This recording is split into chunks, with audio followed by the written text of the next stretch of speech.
नमस्ते बच्चों, स्वागत है आप सभी का Sanskrit hub by Pankaj sir में। और आज हम नया पाठ लेकर के आए हैं आप सभी के लिए। आप सभी हमेशा देखते हैं कि यह जो पाठ है आपके पेपर में हमेशा पूछा जाता है। अगर आप टर्म 2 का एग्जाम देने जाएंगे वहां भी पूछेगा, किसी बोर्ड्स का एग्जाम दे रहे हैं तो वहां भी पूछेगा। और इस पाठ को अच्छे से करने से अन्य पाठों में आपको सुविधाएं होती हैं, या अन्य पाठ अगर आपके सही हैं, अच्छे से तैयार हैं, तो ये पाठ आपके लिए बहुत ही आसान हो जाता है। तो आज का जो पाठ है वो है चित्र वर्णन। चित्र वर्णन होता क्या है? बेसिकली कुछ भी नहीं होता है। ये बहुत बड़ा, यहाँ पे कुछ भी आपको रॉकेट साइंस नहीं पढ़ना है इस पाठ में। इस पाठ में बस इतना जानना है कि आपके सामने एक चित्र दिया होगा, ये एक चित्र है, इसमें कुछ कुछ बने होंगे। अब कहीं कहीं आपको एक बॉक्स दे दिया जाएगा, एक जिसे मंजूषा आपको कहा जाता है। उस बॉक्स में कुछ रिलेटेड वर्ड्स होंगे, इसी से संबंधित कुछ शब्द दिए होंगे, पद दिए होंगे। उन्हीं पदों का प्रयोग करके आपको क्या करना होता है? नया सेंटेंस बनाना होता है। अब आपको निर्देश दिया जा सकता है पेपर में, आपके प्रश्न पत्र में निर्देश होगा कि आप इतने प्रश्नों को बनाइए। जैसे कहीं कहीं 5 वाक्य दे दिया गया, कहीं 10 वाक्य दे दिया गया, कहीं कहीं कुछ भी नहीं दिया गया, बस बोल दिया गया कि चित्र आधारित वर्णन कीजिए। न्यूनात न्यून कम से कम आपको 5 सेंटेंस तो बनाने को मिलते ही हैं।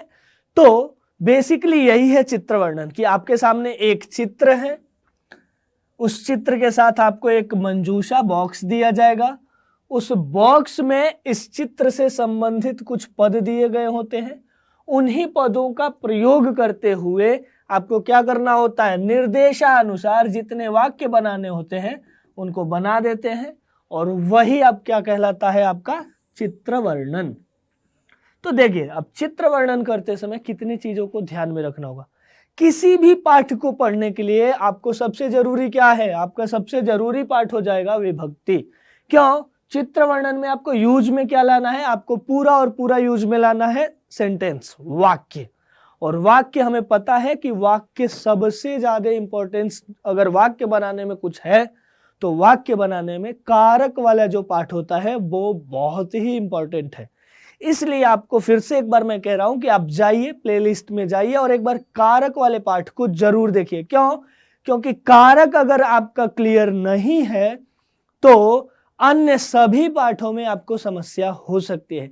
इसलिए कारक वाले पाठ को देखिए और आइए फिर चित्र वर्णन करते हैं। चलिए, चित्र वर्णन को देखा जाए तो कुछ बातों को ध्यान में रखना चाहिए। वही कह रहा है, चित्र वर्णने ध्यातव्याः सामान्य नियमाः। चित्र वर्णन के लिए ध्यातव्य, ध्यान देने योग्य कुछ सामान्य नियम है। अब भाई क्या क्या है देखते हैं। पहला नियम है कि चित्र में एक ही भाव अथवा विचार को प्रस्तुत करना चाहिए। जैसे आपके सामने एक चित्र आ गया, आपने उस चित्र को देखा और क्या किया? आपके दिमाग में एक स्टोरी बन गया। चित्र को देखते ही एक कथा जैसा आपके दिमाग में आ गया। अब देखिए, उसी चित्र को कोई अन्य देखेगा तो एक और कथा उसके दिमाग में आ सकती है।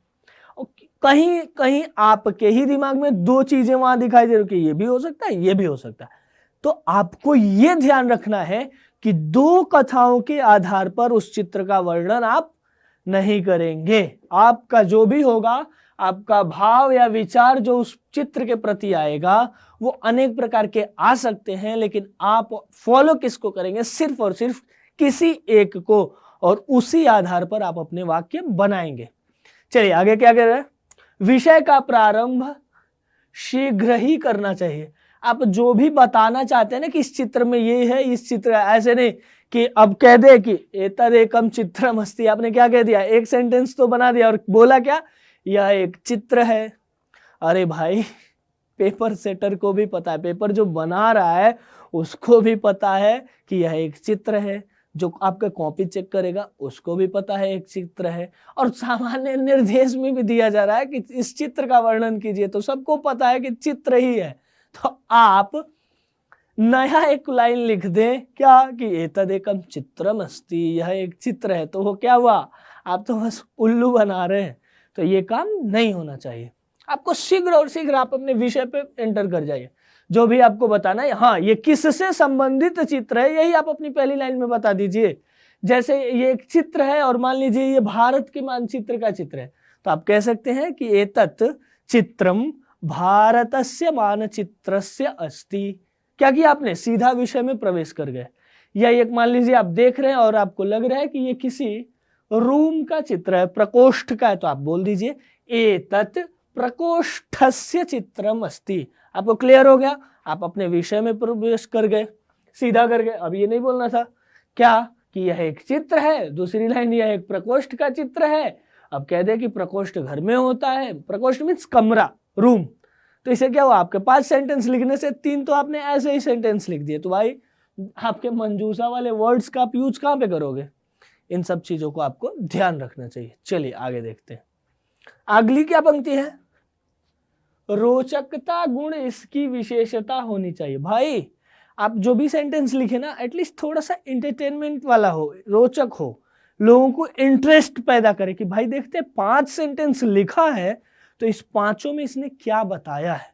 अब पहला ही सेंटेंस देख करके किसी लगे अरे बस ऐसे ही है ये 5, बस इन्होंने कोरम पूरा, हमारे यहाँ कहते हैं ना कोरम पूरा करना, बस लिखना था तो लिख दिया। अगर ऐसा है तो फिर क्या होगा, पेपर वाला भी एकदम ध्यान से देखा, अच्छा 5 कुछ भी लिखे हो ना बेटा, देखो अभी देखते हैं, और चेक किया और 5 में से 1-1.5 नंबर आपका काट लिया।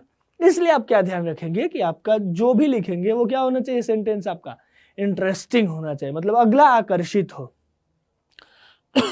अब क्या है, वाक्य बहुत बड़े अथवा बहुत छोटे नहीं होने चाहिए। वाक्य वाक्य के बराबर होना चाहिए, नॉर्मल सेंटेंस होना चाहिए। ये नहीं बालकः अस्ति, ये भी एक वाक्य है। अब मैं कह दूं कि इतना बड़ा 2-4 कंपाउंड सेंटेंस बना दो, एक कंपाउंड सेंटेंस बना दूं, मिश्रित वाक्य बना दूं, अब पढ़ने वाला भी है आखिर भाई कहना क्या चाहते हो, ये सिचुएशन नहीं आनी चाहिए। सीधा आप जो कह रहे हैं वो एक नॉर्मल वाक्य में, एक सेंटेंस में पूरा हो जाना चाहिए। वाक्य बाद में कह रहा है, अगली पंक्ति क्या दे रहा है, वाक्य आपस में संबंध होने चाहिए और वाक्यों का आपस में रिलेशन होना चाहिए। कि देखिए अगर यह पहला वाक्य है तो इस वाक्य से इस दूसरे वाक्य का आपस में संबंध हो, ऐसा ना हो कि कोई भी कहीं भी कुछ भी कर रहा है, ठीक है। तो वाक्यों का आपस में संबंध होना चाहिए, ये नहीं कि पहला वाक्य किसी और के बारे में, दूसरा वाक्य किसी और के बारे में, तीसरा वाक्य किसी और के बारे में। इससे क्या होगा, एक क्रमबद्धता, फ्लो नहीं बनना, और फ्लो नहीं है तो फिर वो क्या होगा, इंटरेस्टिंग नहीं होगा, और इंटरेस्टिंग नहीं है तो पेपर चेक करने वाला थोड़ा सा आपको समस्या में डाल सकता है, ठीक है। इन सभी बातों का आप ध्यान रखिएगा। और भी कुछ पॉइंट्स है, देखते हैं। कह रहा है चित्र का वर्णन मंजूषा में दिए गए शब्दों की सहायता से करना चाहिए, ठीक है। अब एक चित्र है तो वहां बॉक्स भी दिया होता है, सामान्यतः पेपरों में बॉक्स दिया होता है, और उस बॉक्स में कुछ वर्ड्स है। तो भैया जितने वर्ड्स दिए ना उनका यूज जरूर कर लेना, क्योंकि वो कीवर्ड्स होते हैं, फिर वो आपके सेंटेंस के कीवर्ड्स हो जाएंगे। पेपर चेक करने वाला उन्हें जरूर आपके सेंटेंसेस में ढूंढेगा कि इसका कहाँ प्रयोग है, वो कीवर्ड्स हैं, तो उन्हें अवश्य में प्रयोग करिए। और साथ ही साथ उनको मान लीजिए दे दिया है और आप सोच रहे हैं कि आपका ये जो सेंटेंस पूरा कर रहे हैं, तो जैसे जिस विभक्ति जिस वचन में दिया है उसमें कंप्लीट नहीं हो सकता, तो आप उसके विभक्ति और वचन लिंग आदि को चेंज कर सकते हैं। हालांकि देखना चाहिए कि अगर व्यवस्थित रूप से उसी प्रकार से आ जाए तो डाल दीजिए उस वाक्य में। अगर नहीं आ पाता है व्यवस्थित, उस वाक्य में वो फिट नहीं हो पा रहा है, तो आप अपने अनुसार चेंज भी कर सकते हैं। चलिए आगे क्या है, विभक्ति इत्यादि का प्रयोग सावधानी पूर्वक करना चाहिए। यह तो सबसे इंपॉर्टेंट पॉइंट है। VVIMP very very important. क्यों भाई, आपको क्या कहा जा रहा है, चित्र के वर्णन में 5 वाक्य लिखने मान लीजिए, और 5 वाक्य लिखने हैं तो नंबर किसके मिलेंगे, शुद्ध वाक्य के। जो कंप्लीट सेंटेंस के नंबर नहीं है, शुद्ध वाक्यों के नंबर। ये नहीं कि 5 सेंटेंस आपको लिखना था, 5 वाक्य कुछ भी लिख दिया तो कुछ भी लिख दिया तो कुछ भी मिलेगा। इसलिए आपको करना क्या है, जहां भी वाक्य आए तो थोड़ा सा विभक्तियों का प्रयोग कैसे कहां पर क्या है उसको ध्यान में रख करके करना चाहिए। चलिए अगला क्या है, वाक्य निर्माण में पुरुष लिंग वचन इत्यादि का ध्यान रखिए। हाँ, ये भी ध्यान रखिए जब आप वाक्य का निर्माण कर रहे हैं तो ध्यान रखिए किस पुरुष के कर्ता को लगा रहे हैं, और जिस पुरुष का कर्ता हो उसी पुरुष के क्रिया का प्रयोग कीजिए। लिंग, विशेष्य, विशेषण, विभक्तियां, इन सब का एक नंबर से ध्यान रखिएगा, बहुत ही जरूरी है, इंपॉर्टेंट है, इनका ध्यान अवश्य रखिए। चलिए आगे देखते हैं। चित्र को ध्यान से देखकर शब्दों के लिंग, वचन और पुरुष में परिवर्तन किया जा सकता है। मान लीजिए शब्द मंजूषा में, बॉक्स में आपके एक वचन का शब्द है, लेकिन आप वाक्य में देख रहे हैं, उस चित्र में देख रहे हैं कि वो तो बहुवचन है, अर्थात बहुत सारे हैं। जैसे एक ये बॉक्स हो गया, इस बॉक्स में बालक कह दिया है और क्रीडति भी दिया है, मतलब खेल रहा है, और आप चित्र में देख रहे हैं कि बहुत सारे बच्चे खेल रहे हैं, तो आप अपने हिसाब से क्या करेंगे, चेंज कर सकते हैं, बालकाः क्रीडन्ति, ये कोई भी गलती नहीं है। आगे, और सबसे महत्वपूर्ण ये भी है, आपकी भाषा सरल होनी चाहिए, इजी वर्ड्स लिखिए, आराम से सामने वाला पढ़े भी तो समझ जाए, सुबोध और प्रवाह युक्त होनी चाहिए। आपका लैंग्वेज इजी होना चाहिए, सबके समझ में, लिखते वक्त भी समझ में आना चाहिए। ये नहीं कि बहुत आप कहीं से 2-4 वर्ड्स पढ़े हैं समास संधि युक्त और उन्हें लगा दिया, टीचर कहेगा अच्छा आप 10वीं के बच्चे हैं, आप 8वीं के बच्चे हैं, 7वीं के बच्चे हैं, और इतना खतरनाक रट के आए हो तो रट के नंबर मिलेगा। इसलिए क्या कीजिए, सेंटेंसेस को छोटे छोटे सरल वाक्यों में लिखिए, आप अपनी बातों को समझा दीजिए, सामने वाला समझ जाए, आपको नंबर दे दे, हमारा उसका इतना ही काम है। ठीक है, चलिए, और फ्लो बने रहना चाहिए, पांचों सेंटेंस आपस में एक दूसरे से कम संबंधित तो रहे ही, कहानी तो नहीं है वो, तथापि संबद्ध रहे एक दूसरे से। चलिए, तो मैं एक एग्जाम्पल ले आया हूं, आज उसको सॉल्व करेंगे, देखेंगे कैसे क्या होता है। फिर आप सभी के लिए इसी में एक होमवर्क होगा, और जब भी आप इस वीडियो को देखेंगे 5 सेंटेंस उस चित्र से आधारित आप बना करके कमेंट में डालेंगे, और मैं उन सभी को चेक करके बताऊंगा। तो ये अनिवार्य होगा, जो भी इस वीडियो को देखेगा वो 5 सेंटेंस होमवर्क के तौर पे करेगा। आप अभ्यास कीजिए, क्योंकि आपकी परीक्षाएं एकदम समीप में आने वाली हैं। चलिए, अब देखिए, ये एक चित्र है आपके सामने, ये एक चित्र है और ये एक बॉक्स है, मंजूषा बॉक्स। ठीक है, इस बॉक्स में कुछ वर्ड्स दिए हुए हैं, जैसे एक वर्ड है प्रसीदति, दूसरा है आदर्शः, तीसरा है पितुः, चौथा है चरण स्पर्शम, पांचवा है कपाटिका, छठा है उपरी, और सातवां है चित्रम। ठीक है, ये कुछ वर्ड्स दिए हैं, आपके परीक्षाओं में अन्य और भी सहायक वर्ड्स दिए जा सकते हैं। अब देखिए, ये एक चित्र है, यही आपका चित्र है। चित्र को अगर देखा जाए तो चित्र को हम देख रहे हैं, तो देखिए क्या क्या है चित्र में। चित्र में देखिए, पिताजी हैं, पिता, पुत्र, पुत्री, आप इसको कह सकते हैं कि यहां फूल भी है, पुष्पम, इसको कह सकते हैं कि दरवाजा, द्वारम। मैं बस दिखा रहा हूं कि आप जब भी चित्र देखिए ना, तो एक बार वहां समझ लीजिए भैया यहाँ है क्या क्या। अब देखिए, ये लड़का कर क्या रहा है, पैर छू रहा है, चरण स्पर्श। आपको ऐसे चित्र पे लिखना नहीं है, मैं बस आप लोगों को ध्यान रहे इसलिए दिखा रहा हूं कि इसमें क्या क्या है। चरण स्पर्श, और क्या है भाई, ये दीवाल है, भित्ति, ये दीवाल, इसको संस्कृत में कहते हैं भित्ति ही, और भित्ति पे एक चित्र है, और इन सब चीज को देख करके लगे, हाँ ओके, ये एक क्या है, कपाटिका है, कपाटिका में अलमारी, कपाटिका, और कपाटिका में क्या है, किताबें हैं, पुस्तक हैं, पुस्तकानी। चलिए, इतने सब चीजों को हमने देख लिया, और इन सब चीजों को देख के नहीं लग रहा कि ये किसी परिवार का चित्र है।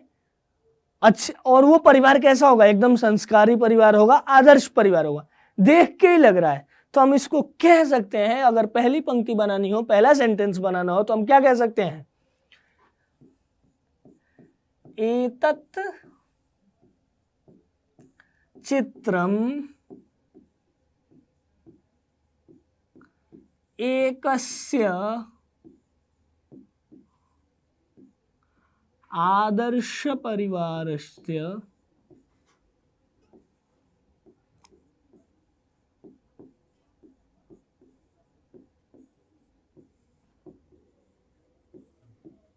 अस्ति। ये भी आप बना सकते हैं। पहला सेंटेंस आपका ये बन सकता है कि एतत् चित्रम एकस्य आदर्श परिवारस्य अस्ति। यह जो चित्र है वो एक किसी आदर्श परिवार का चित्र है। या आप ये भी कह सकते हो एतस्मिन् चित्रे, इस चित्र में एक आदर्श परिवार है, एक आदर्श परिवार अस्ति। दोनों चीजें आप कह सकते हैं।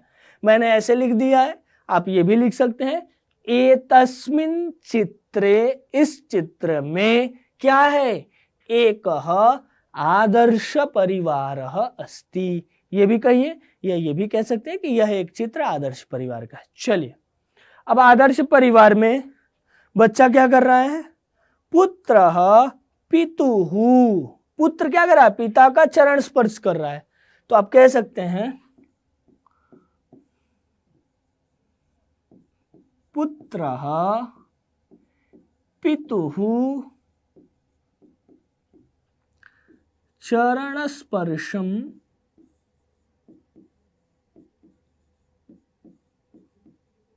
करोति। ठीक है, ये दूसरा सेंटेंस हो गया। आप देख रहे हैं कि भाई ये जो लड़का है, पुत्र है, वो अपने पिता का क्या कर रहा है, चरण स्पर्श कर रहा है। चलिए, अब देखिए तीसरा हम क्या देख रहे हैं कि तीसरा आप इस चित्र से वाक्य बना सकते हैं कि कपाट, ये जो अलमारी है, इस अलमारी में क्या है, पुस्तक है। तो कपाटिकायाम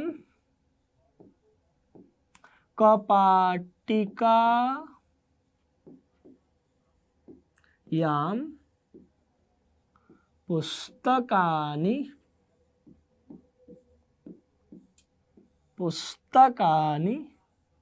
संति। कपाटी में क्या है, तो पुस्तक है। चलिए, ये भी क्लियर हो गया भाई। कपाटिकायाम पुस्तकानि संति, कपाटिका में पुस्तक है। अब कपाटिकायाम क्यों बोले, हमें पता है कि जब हम विभक्ति पढ़े हैं तो जो आधार होता है, अधिकरण जो होता है, जैसे हाथ है और इस हाथ में मान लीजिए ये मैंने पेन रख दिया, तो मैं क्या कहूंगा, हस्ते लेखनी अस्ति। तो इस लेखनी का आधार क्या है, हाथ, और जिसका आधार होता है उसे हम अधिकरण कहते हैं, और अधिकरण की सप्तमी विभक्ति होती है। ऐसे ही इन पुस्तकों का, इन किताबों का आधार क्या है, वो कपाटिका। उस कपाटिका में पुस्तक है, तो आप क्या कहेंगे, कपाटिकायाम। क्या बोलते हैं, कपाटिकायाम क्या है भाई, पुस्तकानि। और पुस्तकानि देखिए बहुवचन का रूप है, इसलिए आप यहाँ क्या लगा दिए, संति बना दिया। अस्ति एक होता तो अस्ति, दो है तो स्तः, और बहुत सारे हैं तो संति। चलिए, अब हमने क्या क्या यूज कर लिया भाई। हाँ, अब देख रहे हैं कि दीवार के ऊपर एक चित्र है, दीवार के ऊपर एक चित्र है। तो ऊपरी के योग में षष्ठी विभक्ति होती है, हमें पता है। और किसके ऊपर है, तो दीवार के। और दीवार की संस्कृत क्या होती है, पहले ही बताया था मैं, भित्ति ही। क्या होती है, भित्ति ही। तो हम लिख सकते हैं भित्ति की षष्ठी विभक्ति होती है भित्तेः या भित्त्याः, कुछ भी आप कह सकते हैं। भित्तेः उपरि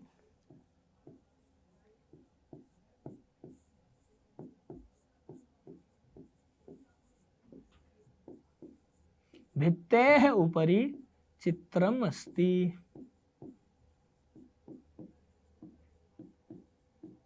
अब देखिए, यहां ये भी सेंटेंस आप बना सकते हैं, और भी एक चीज आप बना सकते हैं। क्या, दीवार में है ना, हम कहते हैं ना दीवार में तस्वीर है, दीवार में चित्र है, तो आप ये भी कह सकते हैं, अधिकरण भी है, तो आप भित्तौ चित्रम अस्ति, सप्तमी भी लगा सकते हैं। भित्ति की सप्तमी होती है भित्तौ, या आप उसकी षष्ठी भी एक और रूप बनता है भित्त्याम, दोनों भी कह सकते हैं। भित्तौ भी कहिए, भित्त्याम भी कहिए।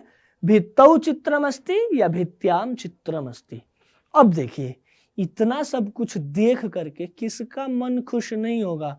ये पिता जो है वो अपने पुत्र का पैर छू रहा है, मैं सॉरी, पुत्र जो है वो अपने पिता का पैर छू रहा है, लड़की जो है वो ये किताबें इत्यादि देख रही है पढ़ने के लिए, यहाँ फूल आदि है, घर एकदम सुव्यवस्थित है। और ये सब कुछ बाहर से अगर माता देख रही हो, जस्ट अज्यूम कीजिए, तो उसको खुशी मिलेगी कि नहीं मिलेगी? मिलेगी। और उसी खुशी को क्या कहते हैं? प्रसीदति। तो क्या कह सकते हैं कि इनकी संतानें जो है, माता की जो संतानें हैं, ये पुत्र और पुत्री, ये क्या है? संस्कारी हैं। तो इन सब को देख करके माता खुश होती है। तो आप क्या कह सकते हैं? संततिम दृष्ट्वा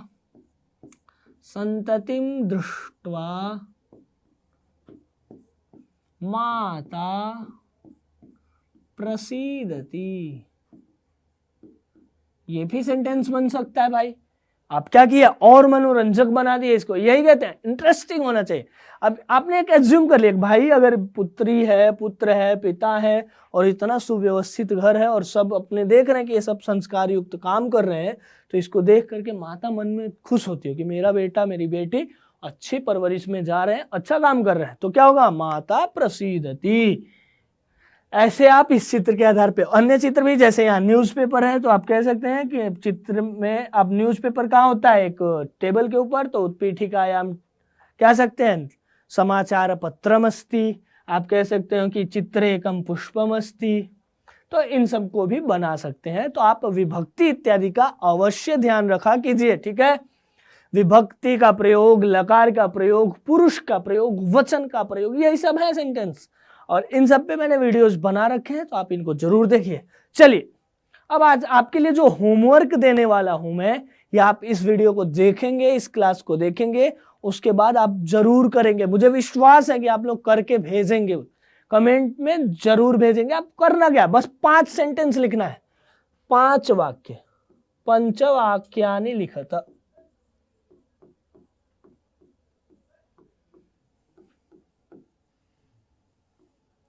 इस चित्र को आप लोग देखेंगे और चित्र के आधार पर पंचवाक्यों को लिखेंगे। 5 वाक्य लिखने हैं। अब मैं थोड़ा सा इस चित्र के बारे में बता देता हूं। और क्या है, देखिए, मंजूषा है, ये एक बॉक्स है,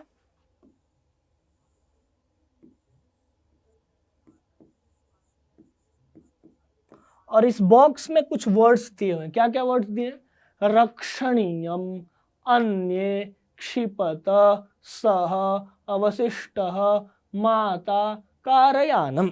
ये कुछ वर्ड्स दिए हैं जिनका प्रयोग आप अपने वाक्यों में कर सकते हैं, यूज करेंगे। अब देखिए, अगर चित्र का वर्णन मैं आप लोगों को बताऊं, तो हिंदी में थोड़ा सा चित्र के बारे में डिस्क्राइब कर देता हूं। माता के साथ कौन जा रहा है? माता पुत्र के साथ जा रही है, ठीक है। यहां देखिए, इस चित्र में सारे पेड़ काटे जा चुके हैं। ये भी कट चुका है, ये भी कट चुका है, ये भी कट चुका है, ये भी कट। बचा क्या है? अवशिष्ट क्या है? सिर्फ और सिर्फ एक पेड़ अवशिष्ट है। एक ही चित्र, ओ सॉरी, मैं तो बताने जा रहा था, एक ही पेड़ यहां अवशिष्ट है। इस चित्र में एक ही पेड़। कारयान भी जा रहा है। तो हमें ये सब कुछ देख करके लग रहा है कि इधर उधर चीजें, मतलब स्वच्छता इत्यादि के बारे में, पर्यावरण के बारे में चित्र हो सकता है। तो एक हम कहानी बता सकते हैं कि यह अस्मिन् चित्रे इदम चित्रम पर्यावरण संबंधिकम अस्ति। पर्यावरण से संबंध है इस चित्र का। और कह सकते हैं कि चित्र में सिर्फ एक ही क्या है? अवशिष्ट है। चित्रे एकः वृक्षः अवशिष्टः। अवशिष्ट देखिए, अवशिष्ट है। बाद में आप कह सकते हैं माता पुत्रेण सह गच्छति, या मार्गे यानम चलति, और यानात धूमः निस्सरति। यान से धूम आ रहा है और इससे पर्यावरण गंदा हो रहा है। इसलिए अस्माभिः वृक्षाणाम वृक्षाः रक्षणीयाः, वृक्षः रक्षणीयः, पर्यावरणम रक्षणीयम। नहीं तो हम सबका राम राम टाटा बाय बाय हो सकता है। इसलिए अब आपको क्या करना है? इसी पर आधारित 5 वाक्य कमेंट बॉक्स में, जब भी आप वीडियो को देखेंगे, 5 वाक्य कमेंट बॉक्स में प्लीज। तो आप लोग जरूर बनाइएगा, 5 वाक्य भेजिएगा। एक एक वाक्य मैं खुद चेक करता हूं। आपको जितने भी कमेंट्स आएंगे, कमेंट के रिप्लाई आते हैं, वो मैं खुद करता हूं। तो आपके जो भी डाउट्स हो ना, उन्हें भी आप पूछ सकते हैं, ठीक है। चलिए फिर इस वीडियो को देखते रहिए और अपने दोस्तों के साथ भेजिए। उन्हें भी बताइए कि एक आप सभी के लिए एक पंकज सर ने एक नया चैनल लाया है, और उस चैनल का नाम है Sanskrit hub by Pankaj sir. और उसमें क्या हो रहा है, उसमें हम पूरे सभी बोर्ड्स को कवर कर रहे हैं, साथ ही साथ ग्रामर को कवर कर रहे हैं। और आप लोगों के लिए ही लाया हूं मैं एक संस्कृत का अमेजिंग फैक्ट्स भी लाता हूं। हर रविवार को एक क्लास होती है, एक वीडियो आता है 5 से 7 मिनट का, जिसमें हम संस्कृत के कुछ फैक्ट्स देखते हैं, साइंस के बारे में देखते हैं। डेली में एक शॉर्ट बनाता हूं, आप उनको भी देखिए। उस शॉर्ट में आपको नए नए चीज बताए जाते हैं कि स्यूत को, बैग को संस्कृत में क्या कहते हैं, गेंद को संस्कृत में क्या। इससे आपकी वोकैब भी बढ़ेगी। तो बने रहिए हमारे साथ। और तब आप लोग इन वीडियोज को शेयर कीजिए अन्यों के साथ, अपने दोस्तों को बुलाइए, लाइए। और आप लोग बताइए कि मैं लाइव कब आ सकता हूँ। बहुत जल्द मैं लाइव भी आने वाला हूँ, ठीक है। तब तक के लिए नमस्कार, बने रहिए हमारे साथ।